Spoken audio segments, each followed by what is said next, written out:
According to today's Daily Mail, police on the Scilly Isles have been given their first speed gun. But how many cars are there on the islands? The answer is 600.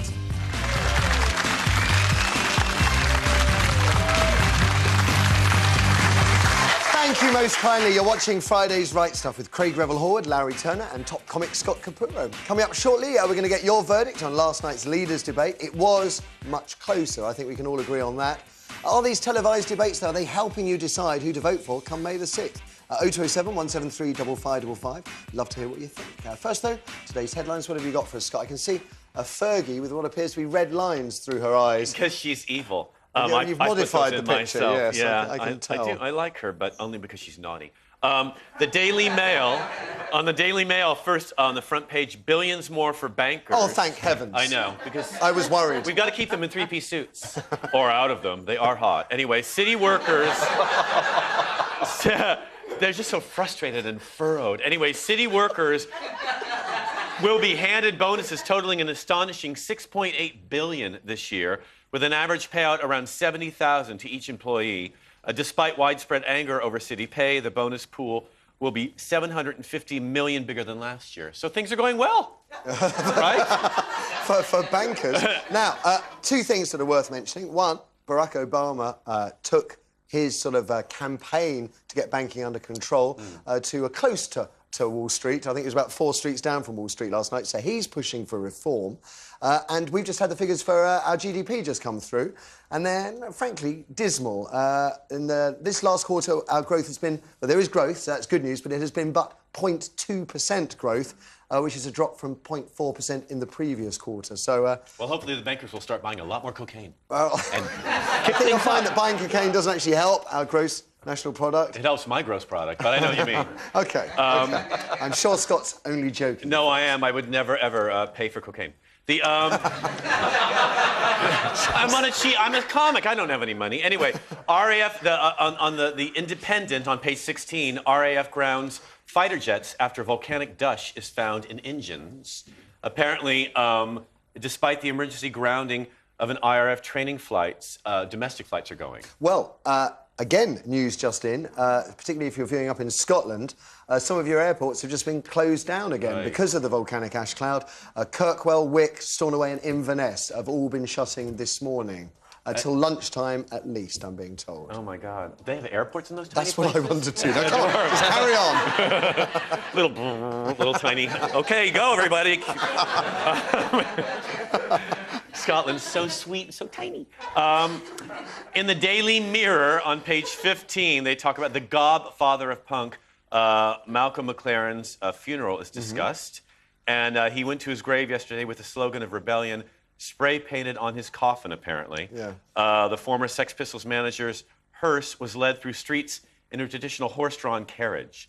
Followed by a green double-decker bus filled with really drunk punks smashing cans on their forehead and spitting at passers-by. I was there. Oh, you were there? Yeah. It was not on the bus, right. Obviously. Where do you find punks these days? That they kind of... Camden's full of them. It's our number 1 tourist attraction. Number 2 tourist attraction. But they're not real ones, though, are they? They're just asking for money to have their picture taken. No, they are real ones. I walk past them every day.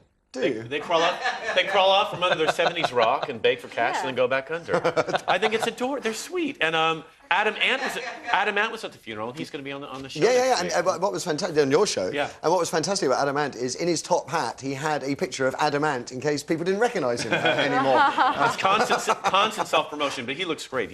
And then in the Daily Mirror again, an article about pink dolphins. Apparently, there's something, see what they did there? Something, yeah. Something rather odd about this amazing Amazon River dolphin. He turns pink because the water is so dense with silt. I happen to know that all Amazonian dolphins are pink. Oh, really? Yeah. Because, the water is... Well, no, it's because they're freshwater dolphins, and they're just... I mean, they are related but different to regular dolphins, and they just happen to be slightly pink. Is that because they're cold? I don't know. I wondered if you might think they were gay, because you'd investigated gay dolphins before, and I thought, pink dolphins, it's a gag waiting... I date one dolphin for a week, and suddenly I'm the spokesmodel. He was very nice. He responded to all my letters. What did they say on Glee this week? That dolphins are just gay sharks? Gayer. I think people associate the color pink with gay men, but I'm not quite sure why that is. This is red. I just think, you know, dolphins are very friendly, you know, and they need some loving. And maybe if we love him a little bit more, he'll be a little bit less pink. Maybe that's what it is. OK, Scott.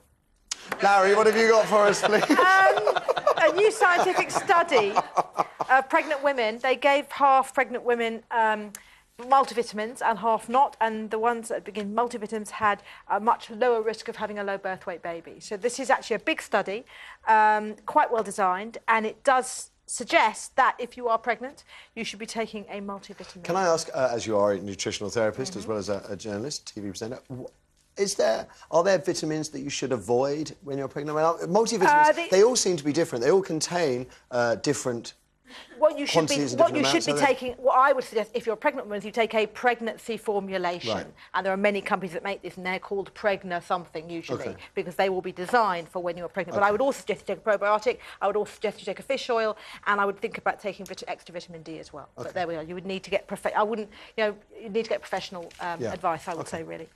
Moving to a really sad story from today's Sun, suicide of girl who couldn't find a job. This is yesterday we were talking about the new unemployment figures out, and the very high, almost 1 million, isn't it, of young people. Yes, young people. Well, the girl, Vicky Harrison, had 10 GCSEs and 3 A-levels. She dropped out of her university course and then couldn't find a job. She even applied to be a dinner lady and didn't get that job. And she was just about to have to sign on, and she's killed herself because she was so depressed. So that's a really, really sad story. And hopefully all the potential leaders of this country taking note of that, you know, going to do something about youth unemployment. It's going to be very difficult when we're gross, GDP is inching up at 0.2%. Well, we've got all that money swirling about with the bankers, haven't we? Maybe we could use some of that to help a few of our young people. Daily Mail, A-levels and GCSEs have got easier. No. Well, what's interesting about this, though, this is not a critic of GCSEs and A-levels. This is somebody who works for the Cambridge Exam Board, so this person is in a position to know. Tim Oates, his name is, and he says, due to political pressure, exams have got easier, and pupils and teachers have been given guidance about the marking, which also enables them to get better marks. Plus, of course, lots of courses are now modular, so students only have to... So you get your mum and dad to do it? Well, you're able to learn just bits and pieces. So, you know, that's a bit worrying. And this is a story you talked about... It's a bit worrying, but to be absolutely honest, I find it a relief, because you see the figures every year, more and more people seem to get more and more, A grades, A stars, and you have that suspicion, and finally somebody comes out of the woodwork and says, your suspicions have got, grounds. No doubt the government will deny this, though, of course. And, of course, the public schools who are refusing to do conventional A-levels and GCSEs are now marked at the bottom of the Ofsted. Have you ever seen that? So things like Eton, for example, would be regarded as appalling because they can't report any results because they're not using the conventional GCSEs and A-levels. First wonder bra has been discovered by the Science Museum, of all places. Don't know why it's a Science Museum. This bra is from the 1800s.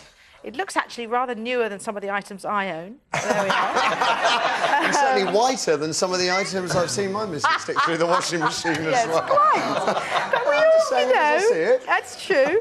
All they know is it's from the 1800s, and they have christened it the first ever Wonder Bra. It's going on display at the Science Museum this week. Okay. What does a Wonder Bra actually do? Why is it called Wonder? It's padded at the bottom. Right. Pushes up. Pushes up. Oh, right.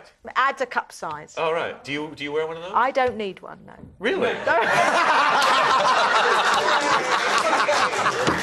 If you say so, I'll play along anyway. Oh, Larry! No, you look great, but if it could be up there... I don't want it pushed any higher. Then they look fake.